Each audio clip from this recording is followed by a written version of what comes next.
മുട്ട കൊണ്ട് തയ്യാറാക്കി എടുക്കാൻ പറ്റിയ നല്ല അടിപൊളി ഒരു സ്നാക്ക്. പെട്ടെന്ന് തയ്യാറാക്കി എടുക്കാനും പറ്റും. നമ്മുടെ വീട്ടിലുള്ള സാധനങ്ങൾ മാത്രം മതി, പ്രത്യേകിച്ച് ഒന്നും പുറത്തുനിന്ന് വാങ്ങേണ്ട ആവശ്യമില്ല. അതിനായിട്ട് നമുക്ക് ആദ്യം ഒരു പാനിലേക്ക് 1 ടേബിൾ സ്പൂൺ വെളിച്ചെണ്ണ ഒഴിച്ചു കൊടുക്കുക. വെളിച്ചെണ്ണ നന്നായിട്ട് ചൂടായി വരുമ്പോൾ അതിലേക്ക് ചെറിയൊരു കഷ്ണം ഇഞ്ചിയും 4-5 അല്ലി വെളുത്തുള്ളിയും കൂടി ചെറുതായിട്ട് അരിഞ്ഞത് ചേർത്ത് കൊടുക്കാം. ഇനി ഇതിലേക്ക് പച്ചമുളകാണ് ഞാൻ ചേർക്കുന്നത്. എരിവുള്ള 1 പച്ചമുളകാണ് ചേർക്കുന്നത്. നിങ്ങളുടെ കയ്യിൽ എരിവില്ലാത്ത മുളകാണെങ്കിൽ 1-2 ചേർക്കാവുന്നതാണ്. പിന്നെ കുഞ്ഞുങ്ങൾക്ക് പച്ചമുളക് കടിക്കുന്നത് ഇഷ്ടമില്ല എന്നുണ്ടെങ്കിൽ അത് ഒഴിവാക്കാവുന്നതാണ്. ഇനി ഇതിലേക്ക് നമുക്ക് ചേർക്കേണ്ടത് സവോളയാണ്. മീഡിയം സൈസ് 2 സവോള ചെറുതായിട്ട് അരിഞ്ഞതിനെയാണ് ചേർത്ത് കൊടുക്കുന്നത്. നിങ്ങൾ ഇഞ്ചി വെളുത്തുള്ളി പേസ്റ്റാണ് ചേർക്കാൻ ഉദ്ദേശിക്കുന്നതെങ്കിൽ സവോള ചേർത്ത് വഴറ്റിയതിന് ശേഷം അതിലേക്ക് ഇഞ്ചി വെളുത്തുള്ളി പേസ്റ്റ് ചേർത്ത് കൊടുക്കാവുന്നതാണ്. ഇനി ഇതിലേക്ക് കറിവേപ്പില ചേർത്ത് കൊടുക്കുക. 1/2 ടീസ്പൂൺ ഉപ്പ് കൂടി ചേർത്തിട്ട് നന്നായിട്ട് വഴറ്റിയെടുക്കുക.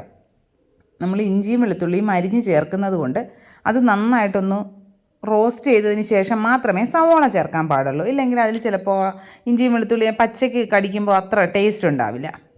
ഇതെല്ലാം കൂടി നന്നായിട്ട് മിക്സ് ചെയ്തെടുക്കുക. സവോളയുടെ കളറൊക്കെ ഒന്ന് മാറി ചെറിയൊരു ബ്രൗൺ കളറിലേക്കായി വരണം. ഇപ്പോൾ ചെറുതായിട്ടൊന്ന് കളറൊക്കെ മാറി വരുന്നുണ്ട്. ഇനി നമുക്കിതിലേക്ക് മസാലപ്പൊടികൾ ചേർത്ത് കൊടുക്കാം.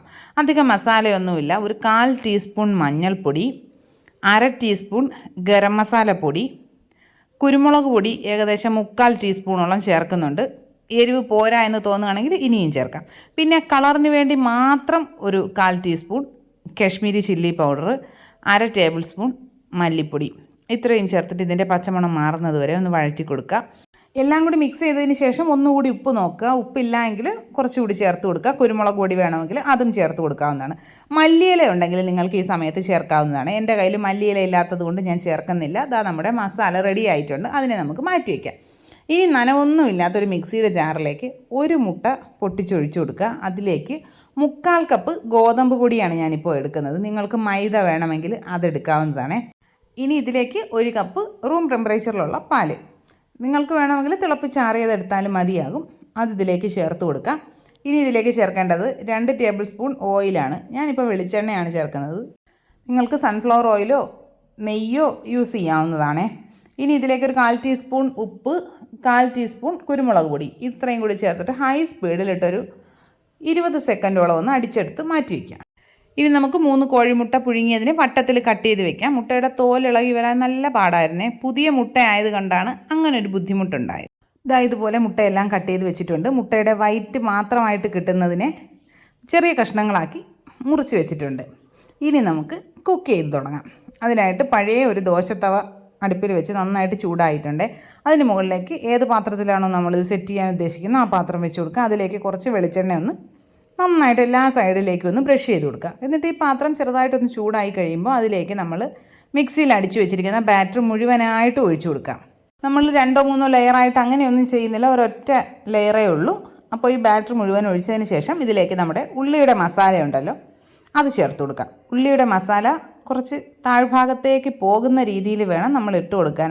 ഏകദേശം 3/4 ഭാഗത്തോളം ഉള്ളി മസാല ഇതിലേക്ക് ഇട്ട് കൊടുക്കാം. അതിനുശേഷം നമ്മൾ അരിഞ്ഞു വെച്ചിരിക്കുന്ന ആ മുട്ടയുടെ വെള്ളയുണ്ടല്ലോ അത് ഇതിലേക്ക് ചേർത്ത് കൊടുക്കാം. അത് ഈ ഉള്ളിയും കൂടി മിക്സ് ചെയ്തിട്ട് ഇട്ട് കൊടുത്താലും മതിയാകുമേ. ഇനി ഇതിന് മുകളിലേക്ക് റൗണ്ടിൽ കട്ട് ചെയ്ത് വെച്ചിരിക്കുന്ന മുട്ട വെച്ച് കൊടുക്കാം. മുട്ട വെച്ചിട്ട് ബാക്കി ഉള്ളി മസാല അതിന് മുകളിലായിട്ട് ഇട്ട് കൊടുക്കുന്നുണ്ട്. നിങ്ങൾക്ക് അങ്ങനെ വെക്കാൻ താല്പര്യമില്ല എങ്കിൽ അങ്ങനെ ചെയ്യേണ്ട.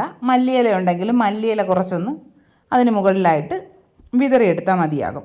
ഇനി നമുക്കിതിനെ അടച്ചു വെച്ചിട്ട് ഒരു മീഡിയം ലോ ഫ്ലെയിമിൽ വെച്ച് 30 മിനിറ്റ് കുക്ക് ചെയ്തെടുക്കണം. മൈദയാണ് നമ്മൾ യൂസ് ചെയ്യുന്നതെന്നുണ്ടെങ്കിൽ 20 മിനിറ്റൊക്കെ ആകുമ്പോൾ കുക്കായി കിട്ടും. ഇത് ഗോതമ്പ് പൊടി ആയതുകൊണ്ടാണ് ഒരു 30 മിനിറ്റൊക്കെ എടുത്തത്. പിന്നെ നിങ്ങളുടെ പാൻ കുറച്ചുകൂടിയൊക്കെ വലിയ പാനാണെങ്കിൽ കുറച്ചുകൂടി നേരത്തെ കുക്കായി കിട്ടും. നമ്മുടെ ലിഡിലുള്ള ആ ഹോള് എന്തെങ്കിലും വെച്ച് അടച്ച് വെക്കാനായിട്ട് ശ്രദ്ധിക്കുക. ഇപ്പോൾ നമ്മുടെ സ്നാക്ക് ഏകദേശം ഇവിടെ കുക്കായി കിട്ടിയിട്ടുണ്ട്. എന്തെങ്കിലും വെച്ചൊന്ന് കുത്തി നോക്കുക. ഞാനിപ്പോൾ ഒരു സ്ക്യൂർ വെച്ച് കുത്തി നോക്കിയപ്പോൾ അതിൽ പറ്റി പിടിച്ചിട്ടൊന്നുമില്ല. അതിൽ ആ ഉള്ളി മസാലയുടെ കുറച്ച് ഭാഗം മാത്രമേ പറ്റിയിട്ടുള്ളൂ. ഇനി നമുക്കതിനെ ഡീമോൾഡ് ചെയ്തെടുക്കാം. ഡീമോൾഡ് ചെയ്തെടുക്കാൻ പാടൊന്നുമില്ല. അത് മറ്റൊരു പാത്രത്തിലേക്ക് കമഴ്ത്തി കൊടുക്കുക. നിങ്ങൾക്ക് മുകൾ ഭാഗം ഒന്നുകൂടി ഒന്ന് കുക്ക് ചെയ്യണമെങ്കിൽ വേറൊരു പാനിലേക്ക് മറിച്ചിട്ടൊന്ന് എടുക്കാവുന്നതാണ്. ഞാനിപ്പോൾ ആ ഉള്ളിയുടെ മസാല ഉള്ളത് കൊണ്ട് അങ്ങനെ ചെയ്തില്ല. മസാല ചിലപ്പോൾ കരിഞ്ഞു പോകാനുള്ള സാധ്യതയുണ്ട്.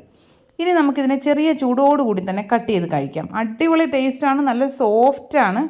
എല്ലാ കൂട്ടുകാരും ട്രൈ ചെയ്ത് നോക്കുക. ഫീഡ്ബാക്സ് ഒക്കെ കമൻറ്റ് ബോക്സിൽ അറിയിക്കുക. വീഡിയോ ഇഷ്ടപ്പെട്ടാൽ ചാനൽ സബ്സ്ക്രൈബ് ചെയ്ത് സപ്പോർട്ട് ചെയ്യുക. ഇനി നമുക്ക് മറ്റൊരു വീഡിയോയുടെ ഉടനെ കാണാം.